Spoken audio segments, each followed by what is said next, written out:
누가복음 19장입니다.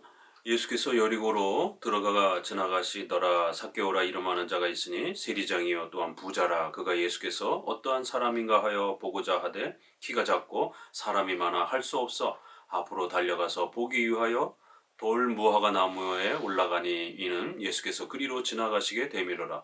예수께서 그곳에 이르사 쳐다보시고 이르시되 삭개오야 속히 내려오라. 내가 오늘 내 집에 유하여야 하겠다 하시니 급히 내려와 즐거워하며 영접하거늘 무사람이 보고 수군거려 이르되 저가 죄인의 집에 유하러 들어갔도다 하더라. 삭개오가 서서 주께 여짜오되 주여 보시옵소서 내 소유의 절반을 가난한 자들에게 주겠사오며 만일 누구의 것을 속여 빼앗은 일이 있으면 내 갑절이나 갚겠나이다.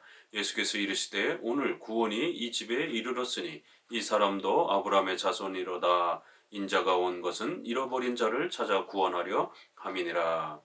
요 삭개오 사건도 누가복음만이 소개하고 있는 아주 독특한 사건입니다. 그런데 또 이 삭개오의 이러한 절반이나 이렇게 가난한 자들에게 주고 또 도둑질한 것이 따르라면 네 배나 갚겠다 이런 구제를 파격적으로 많이 하는 이 내용을 구원의 어떤 그러한 조건으로 이렇게 해석하는 복음주의권 내에 잘못된 해석들이 많이 있습니다.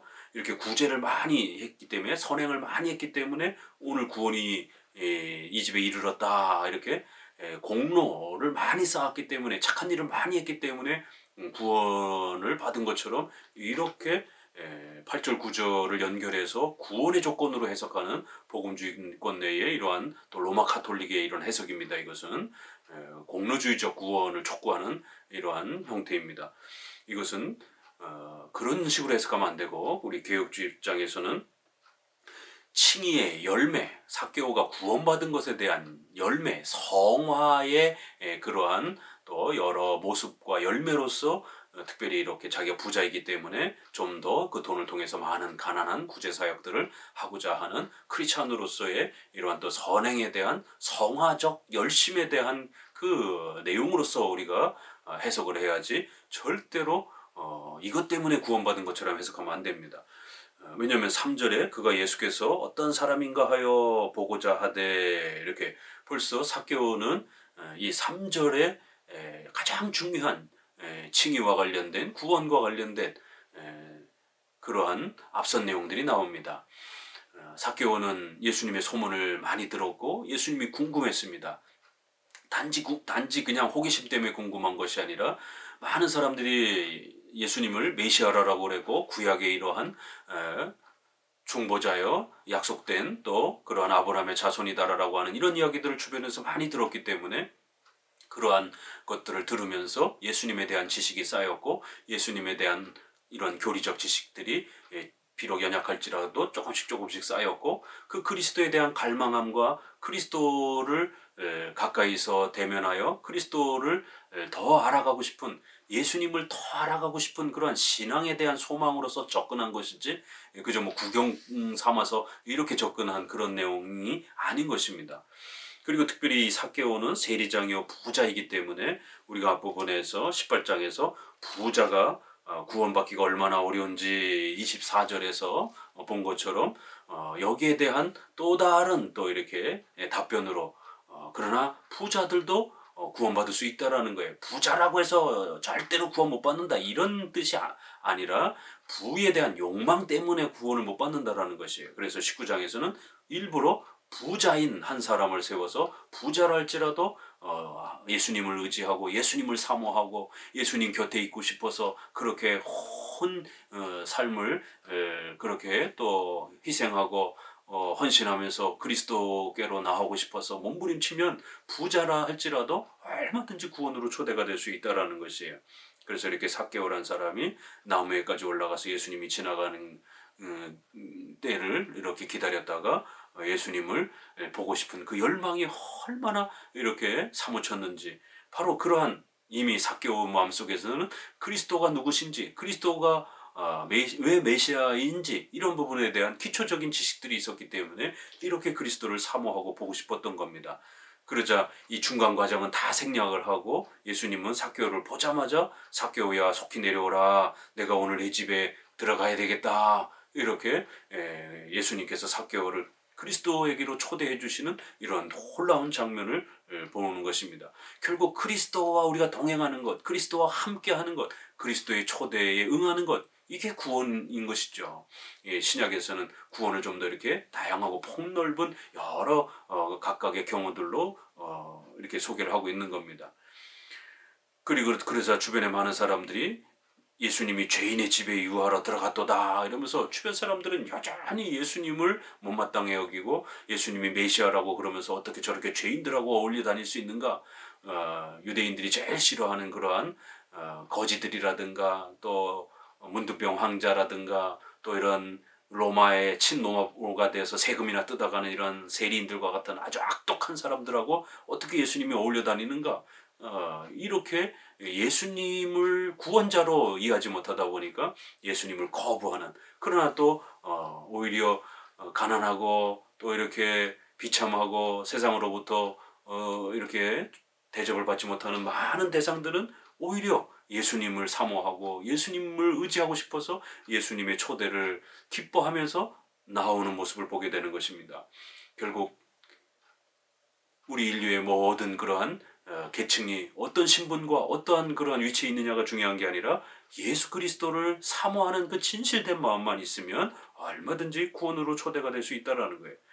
그렇게 삭개오를 초대해 주신 것, 삭개오의 집에 가서 함께 삭개오와 함께 머물면서 이런 많은 신앙적인 그러한 또 가르침들을 주시겠다라는 것, 이것이 바로 삭개오를 구원으로 초대하는 그러한 모든 또 의미들이 담겨 있는 행위로 그렇게 소개가 되는 겁니다. 그러자 삭개오는 자기가 그리스도의 초대를 받았다라고 하는 이 감격스러운, 여기는 뭐 로마서처럼 칭의의 구체적인 이런 원리가 소개되는 건 아니지만 그리스도에게로 초대된 그 자체가 구원의 이러한 은혜로 초대가 되는 겁니다. 그러자 이제 성화의 이러한 열매, 신자로서 하나님 앞에 그리스도의 초대를 받은 것에 대한 감격함으로 이제 자기가 특별히 돈을 많이 가지고 있으니까 이 돈을 가지고 어떻게 또 봉사하고 또 섬겨야 할지를 신속하게 또 그렇게 결단하고 용기 있게 또 재산의 이러한 부분들을 또 자비로 그래 자원해서 내놓는 것을 보게 됩니다. 그리고 또 신속히 이 율법 십계명을 통해서 자신의 삶을 돌아보는, 이것이 전형적인 성화의 모습인 것이죠. 그래서 구약의 민수기의 5장에 보게 되면 이렇게 도둑질하에 취한 것이 있으면 5분의 1의 이런 값을 더 보태서 돌려줘야 된다, 이러한 규정이 있는 것처럼 이렇게 모든 십계명의 이러한 규범을 따라 자신의 삶을 살필 것이고, 혹시라도 자기가 도둑질한 게 발견된다라면 그렇게 4배나 더 손해배상을 하면서 그렇게 자신의 모든 악한 그러한 죄악들을 이제는, 옛날에는 하나님의 말씀과 상관없이 살았는데 이제는 예수님의 말씀, 십계명의 이런 하나님의 말씀을 기준으로 해서 자신의 삶을 신속히 돌아보려고 하는 이런 성화의 모습을 보게 되는 것입니다. 그렇기 때문에 예수님이 오늘 구원이 이 집에 이르렀다 이렇게 선포해 주는 겁니다. 그리고는 이제 결론에 이러한 모든 그 세리의 초대는 인자가 온 것은 잃어버린 자를 찾아 구원하려 함이라. 우리가 15장 4절에서 잃어버린 양, 잃어버린 드라크마 이런 것처럼 이렇게 예수님의 사역의 본질은 죄인들을 부르러 오신 거라는 것, 잃어버린 자들을 부르러 온 거라는 것. 그렇기 때문에 누구든지 자신의 부족함을, 자신의 부패함을 깨닫고 예수님을 의지하고 예수님께로 나오면 구원 얻을 수 있다라고 하는, 이것이 죄사함 받고 구원받는 하나님의 자녀가 되고 영생을 누리는, 이것이 기독교다라고 이렇게 설명을 합니다. 11절, 그들이 이 말씀을 듣고 있을 때에 비유를 더하여 말씀하시니 이는 자기가 예루살렘에 가까이 오셨고 그들은 하나님의 나라가 당장에 나타날 줄로 생각함이라라.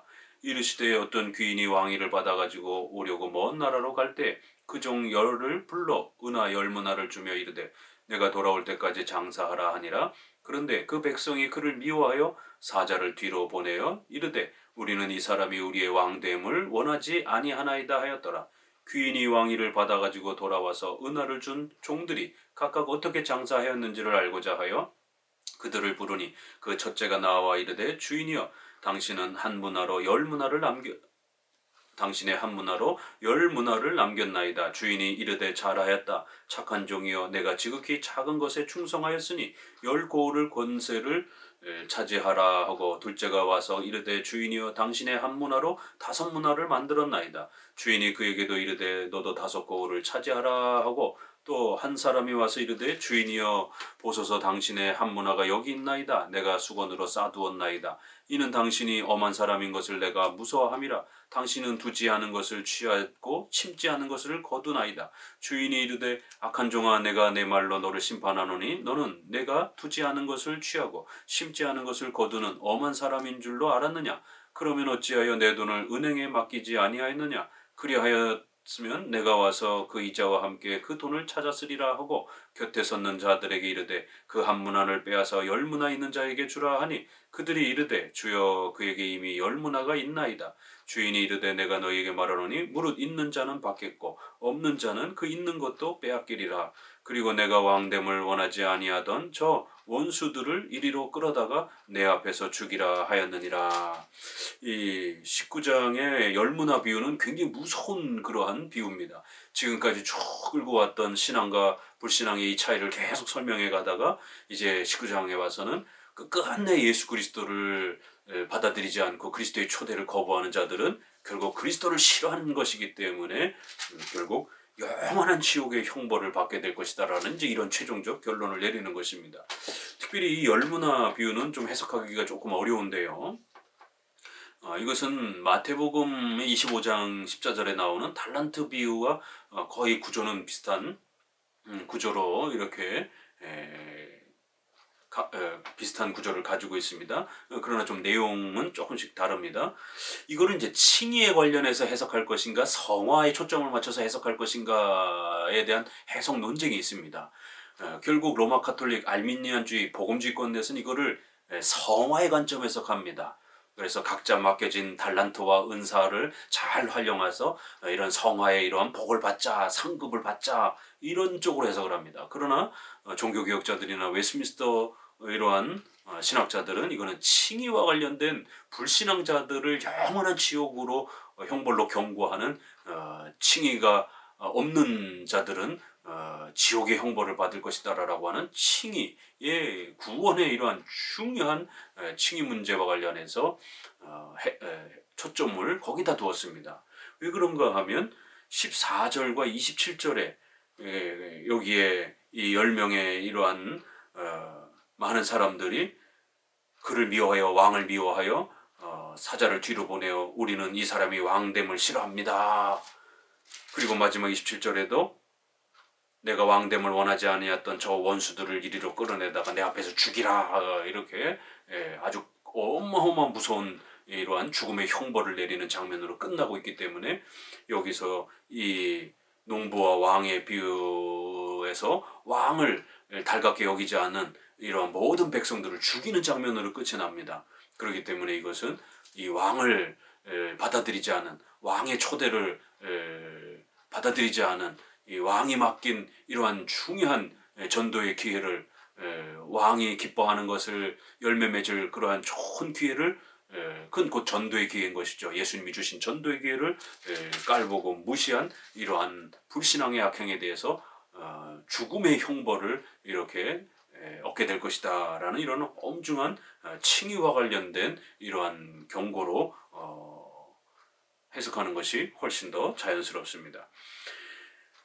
여기에 이 내용은 이제 마태복음과 조금 다른 것은 예루살렘에 가까이 오셨고 그들은 하나님의 나라가 당장에 나타난 줄로 생각했다 이러면서 또 역시 바리새인들이 기독교를 하나님의 나라를 또 메시아 중보자를 잘못 이해하고 있는 이런 부분들을 책망하면서 마치 영토적으로 물질적으로 이렇게 하나님의 나라가 임하는 것처럼 예수님이 계속 자신을 메시아여 중보자로 이렇게 자꾸 소개하면서 죄인들을 오히려 초대하고 이러니까 거기에 대해 불만을 가지면서 하나님의 나라는 메시아의 임하심은 다윗 왕국과 같은 영토적이고 국가적인 혈통적인 형태로 이렇게 임하는 것이지 왜 예수님 당신처럼 이렇게 마치 하나님의 나라가 당장에 이렇게 임한 것처럼 앞부분에서도 하나님의 나라가 너희 가운데 임했다 이런 말씀을 우리가 앞부분에서도 한번 누가복음이 소개했잖아요. 그러니까 그럼 하나님의 나라가 임했다고 자꾸 중보자 메시아가 오셨다라고 당신은 자꾸 얘기하시니까 그러면 하나님의 나라가 어디 있습니까? 그러면 당장 그럼 하나님의 최후 종말과 심판까지도 전부 다 이제 일어나는 겁니까? 그럼 어디 그런 거 한번 이야기해 주세요. 어디 있습니까? 이제 이러한 결국 하나님의 나라를 잘못 이해하고 하나님의 나라를 영토적이고 물질적으로 이렇게 자꾸만 기대는, 예수님은 물질적인 영토적인 하나님의 나라가 아니라 이렇게 가난한 자들이, 잃어버린 자들이 주님께로 돌아오는 이것이 하나님의 나라라고 이렇게 설명을 하니까 바리새인들은 거기에 대해서 화가 난 것이죠. 그러면서 이제 이 왕과 또 농부들의 비유를 이렇게 들어서 결국 왕의 이러한 왕권을 받아오는 것을 기뻐하지 않는, 왕의 초대를 기뻐하지 않는 이 악한 농부들의 이러한 모습으로서 당대의 불신앙자들, 바리새인들의 악행들을 책망을 하는 것입니다. 10명을 불러서 각각 하나에 이렇게 문화를 주었다, 돈을 주었는데 내가 돌아올 때까지 장사해서 이제 이러한 열매를 많이 맺으라. 그런데 14절이 이제 요게 독특한 표현이죠. 이것도 그 백성이 그를 미워하여 사자를 뒤로 보내요. 우린 이 사람이 우리의 왕됨을 원하지 아니하나이다.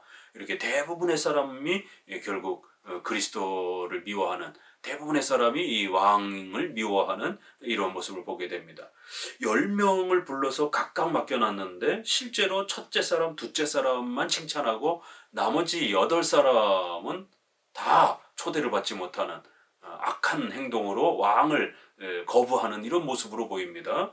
7명은 아예 소개도 하지 않습니다. 3명만 소개하면서 첫째, 둘째만 전도의 기회를, 하나님이 맡겨주신 그러한 소중한 인생의 기회를 잘 활용해서 예수님을 영접하는 그러한 귀한 신앙의 결단을 내린 것처럼 이렇게 소개하고, 마지막 세 번째 사람은 하나님이 맡겨주신 우리의 소중한 인생을 허비하면서 예수님을 영접하지 않는 그러한 불신앙의 죄로 책망을 합니다. 자, 그래서 이제 돌아왔을 때에 한 문화를 가진 사람은 10문화를 남겼습니다. 그러니까 착한 종아, 내가 지극히 작은 것에 충성했으니 이제 많은 것을 너에게 맡기겠다. 둘째도 마찬가지로 5을 남겼습니다. 라고 하니까 똑같이 칭찬해 줍니다. 그러니까 이것은 어떤 공로를 이야기하는 게 아니라 하나님이 우리에게 주신 그러한 일반 은총적 그런 모든 은혜, 또 하나님이 우리에게 특별히 전도의 이러한 기회를 또 주시는 특별의 은혜, 이런 모든 은혜들을 인생이 받게 되면 그 모든 것을 받고 신속히 회개하고 믿음으로 결단하고 나와야 되는 것은 우리의 책임인 것이에요. 그런데 이러한 소중한 하나님이 주신 인생의 이러한 삶의 기회, 또 전도의 기회, 이런 부분들을 바르게 사용하지 않고 바르게 결단하지 않고 나태하고 게을러서 예수님께로 나오지 않는다라면 벌을 받는다라는 겁니다. 그래서 이제 세 번째 사람이 뭐라고 핑계대느냐면 21절에 나는 당신이 아주 험한 사람, 무서운 사람으로 나는 당신을 알았습니다. 22절에도 내가 나를 험한 사람인 줄 알았느냐? 그 엄하다라고는 무섭다라는 것도 있지만 심지도 않고 열매만 거두려고 하는, 이건 아주 나쁜 그러한 무슨 대부업자들처럼 조금 빌려주고 많이 받으려고 하는, 심지도 않고 많이 거두려고 하는 이러한 아주 폭력적이고 악하고 무자비하고 비상식적인 무서운 그런 주인으로 이렇게 주인을 깔보고 욕하는 것입니다. 결국 이 비유를 통해서 하나님에 대해서, 예수님에 대해서 아주 불편하게 여기고 신관이 틀어져 있는, 신관이 망가져 있는 이러한 모습을 보게 되는 것입니다. 결국 자신의 주인을 잘못 이해하고 있는, 자기의 주인은 아주 폭력적이고 은혜도 베풀지 않고 무자비한 그러한 신인 것처럼 이렇게 신을 이해하게 되면 안 되는 것입니다.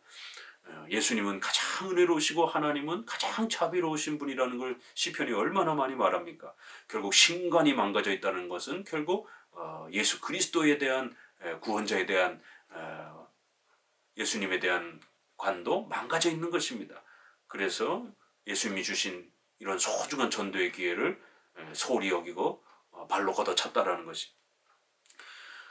그러자 왕은 꾸짖으면서 너가 그렇게 나를 잘못 이해했느냐? 너가 나를 이렇게 나쁜 왕처럼 이해를 했느냐? 그럴 것 같으면 내가 너에게 준 이 소중한 인생이라든가 이런 기회들을 차라리 다른 데다가 썼다라면 훨씬 더 열매를 맺었을 텐데 결국 하나님이 주신 은혜들을 무가치하게 여기고 망가뜨렸다라는 거예요. 그래서 그에게 준 것들을 전부 다 빼앗아다가 결국 더 가진 자들에게 주라는 것이에요. 이렇게 무릇 있는 자는 받겠고 없는 자는 그 있는 것도 빼앗길 것이다라는 거예요.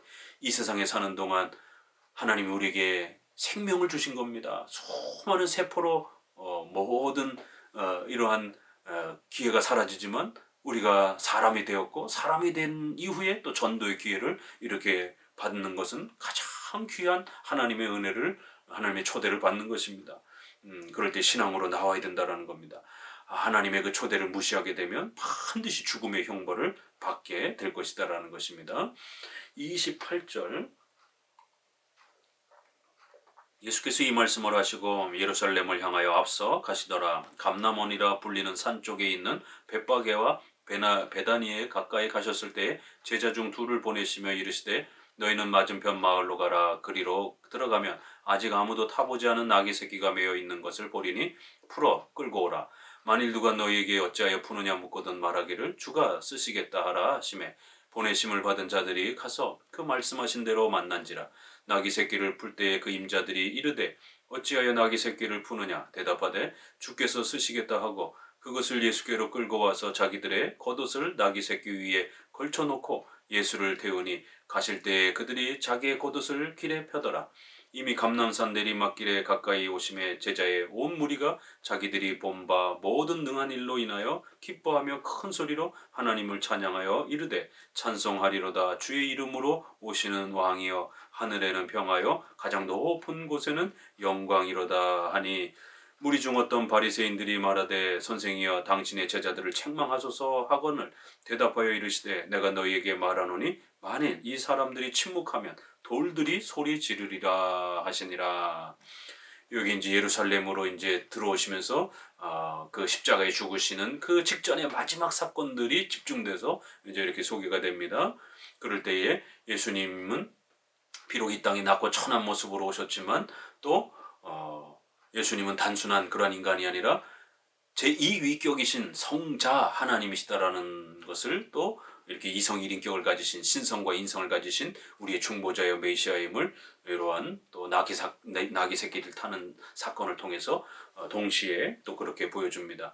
이거는 잘한 우리가 스가랴 9장 9절에 있는 예언의 말씀이 그대로 성취되어지는 것으로 이렇게 소개하면서 바로 구약에서 약속한 메시아다라는 것, 또 그 메시아가 우리에게 주시려고 하는 나라는 메시아는 왕이지만 앞에서 바리새인들이 기대했던 것처럼 물질적이고 영토적인 그런 나라가 아니라 이렇게 겸손하게 나귀 새끼를 타면서 자신을 낮추시면서 그렇게 영적인 나라를 우리에게 가르쳐 주시려고 이렇게 등장하는 장면에서조차도 세상에 그런 왕처럼 등장하라는 게 아니라 이렇게 영적인 하나님의 나라의 특성을 기독교의 본질과 복음의 본질이 무엇인지를 명확하게 깨닫게 해주려고 또 구약에 예언된 그 메시아임이 성취되는 사건으로 이 나귀 새끼를 타시는 그리고 그 주인에게 그거를 주님이 쓰겠다라고 하는 한마디로 그렇게 또 가져오시는 신적 권능을 보여주면서 그리스도의 이제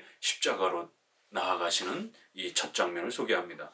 그러면서 찬송하리로다 주의 이름으로 오시는 왕이여 하늘에는 평하여 가장 높은 곳에 영광이로다. 누가복음 2장 14절에 하늘에는 평하여 하늘에는 영광이요 땅에는 평화로다라고 이렇게 고백한 것처럼 거의 비슷한 그러한 아름다운 이러한 찬송시가 소개가 됩니다. 마태복음에서는 호산나 그러지만 누가복음에서는 이방인들에게 주로 소개하다 보니까 호산나라라고 하는 히브리어를 빼고 찬송하리로다라고 이렇게 번역해서 표현하는 걸 봅니다. 그러자 바리새인들이 당신의 제자들을 책망하소서. 이게 다 하나님의 나라를 잘못 이해한 거예요. 왜 그렇습니까? 이렇게 군중들이 자꾸 모여드니까 결국 시끌시끌해지게 되고 그러면은 혹시라도 소란이 일어나게 되고 그러면은 로마 군병들이 오게 될 것이고 그러면 로마 군병들이 또 백부장이나 천부장이 와서 이렇게 종기 지도자들을 꾸짖고 막 이러면은 또 밀란이라든가 이런 것이 일어날까봐 또 유대인들이 핍박을 받을 수도 있는 이런 걸 두려워하는 것이죠. 또 그리고 6월절이 이제 곧 다가오기 때문에 얼마 안 남았기 때문에 결국 6월절 직전에 거룩하게 보내야 되는데 이렇게 막 사람들이 막 벌떼같이 모여들고 막 시끄럽고 막 이렇게 되면 또 6월절이 훼손될까봐 이렇게 하나님의 나라를 물질적이고 영토적인 걸로 잘못 착각하고 있는 어리석은 이 바리새인들의 이 모습을 보는 것이 좀 조용히 좀 시키세요 이렇게 말하는 거죠. 그러자 이 사람들이 침묵하면 돌들이 소리를 지를 것이다 라고 이렇게 꾸짖으면서 이제 그 다음 41절에 가까이 오사 성을 보시고 오시며 이르시되 너도 오늘 평화에 관한 일을 알았더라면 좋을 뻔하였거니와 지금 내 눈에 숨겨졌도다. 날이 이를지라 내 원수들이 토둔을 쌓고 너를 둘러 사면으로 가두고 또 너와 및 그 가운데 있는 내 자식들을 땅에 메어치며 돌 하나도 돌 위에 남기지 아니하리니 이는 내가 보살핌 받는 날을 알지 못함을 인함이니라 하시니라. 요 부분에서도 몇 구절은 누가복음에서만 아주 독특하고 세밀하게 예수님의 그 미묘한 감정까지 전부 다 상세하게 이렇게 설명하는 누가의 모습을 볼 수가 있습니다. 성을 보시고 우셨다 이렇게 이런 아주 희묘한 감정은 누가만이 자세히 소개를 합니다. 결국 구원의 이러한 복된 메시아가 오심을 알지 못하고 이렇게 바리새인들과 같은 잘못된 종교 지도자들 때문에 백성들이 복음을 제대로 듣지 못하고 이렇게 신앙을 제대로 초대받지 못하는 이 참혹한 불신앙의 이러한 모습을 바라보니 너무 가슴이 아파하시는 이런 그리스도의 모습을 보는 것입니다. 결국 이제 이런 불신앙 때문에 곧 돌 하나에 돌 남지도 않고 전부 다 너희들이 자랑했던 그 성전과 모든 것이 무너지고 비참한 그러한 전장에 이러한 또 멸망을 당하게 될 이러한 고통을 겪게 될 거라는 거예요. 자식들을 땅에다가 메어치는 이런 심각한 전쟁의 이런 참혹함들을 맞이하게 될 거라는 겁니다. 이것은 AD 70년에 있었던 로마의 티투스 장군이 예루살렘을 초토화시키는 그러한 무서운 이 예루살렘 멸망 사건을 이렇게 예고하는 겁니다. 이렇게 예수님은 가까이 다가오는 역사적 사건을 이용을 해서 그 끔찍한 사건을 이렇게 예고해 주면서 미래의 최후 심판의 천국과 지옥의 이러한 최후 심판을 또 이렇게 예언해 주는 겁니다. 항상 우리가 미래적 예언을 성경이 소개할 때는 구약에는 3중 예언, 신약에는 2중 예언. 첫 번째는 가장 가까이 있는 사건을 예고한다라는 겁니다. 그리고 두 번째는 예수님의 초림을 그 사건을 통해서 예수님의 초림을 예언하기도 하고 또 예수님의 재림을 예언하기도 합니다. 그래서 구약에는 삼중적 형태로 어떤 미래에 올 예언을 이렇게 소개할 때는 삼중적 형태가 있고 신약에는 이미 예수님이 왔기 때문에 또 이렇게 가까이 성취될 그런 역사적 사건들을 이용을 해서 더 먼 예수님의 재림의 최후 심판의 이러한 중요한 교훈들을 경고하는 이러한 것으로 사용을 합니다. 결국 다가올 이러한 끔찍한 전쟁의 참혹함을 통해서 이보다 더 무서운 최후 심판이 너희에게 다가올 줄 알고 하나님 앞에 신속히 회개하고 예수 그리스도께로 나오라는 것이에요. 45절 성전에 들어가서 장사하는 자들을 내쫓으시며 그들에게 이르시되 기록한 바 내 집은 기도하는 집이 되리라 하였거늘 너희는 강도의 소굴을 만들었도다 하시니라. 예수께서 날마다 성전에서 가르치시니 대제사장들과 서기관들과 백성의 지도자들이 그를 죽이려고 꾀하되 백성이 다 그에게 귀를 기울여 들으므로 어찌할 방도를 찾지 못하였더라. 누가복음에서도 예수님의 가장 중요한 이 사건은 이렇게 성전에 들어가서 성전을 정결케 하는 이 놀라운 예배를 회복하는 이러한 성전의 본질을 깨우쳐 주시고 가르쳐 주시는 여기에 초점을 맞추고 있는 것을 알 수가 있습니다. 정치적인 어떤 그런 로마의 이런 군인들을 전부 다 죽이고 해방을 주는 또 부자로 만들어가지고 먹고 살기 걱정 없도록 이런 거를 가르쳐 준 게 아니라 구약에서 사용해왔던 아직은 구약의 연속적인 그런 시대이기 때문에 구약에서 하나님이 장차 오실 예수 그리스도를 구원자를 가르쳐 주셨던 바로 그 성전의 이 참된 의미가 바로 예수 그리스도에게 향하고 있는 것임을 또 성전은 예수님을 만나고 하나님을 만나기 위한 예배의 그러한 공간임을 바로 신앙을 고백하는 공간임을 다시 한번 이렇게 그 성전의 본질을 회복시켜주고 성전을 남용했던 강도의 구렬로 만들어놓은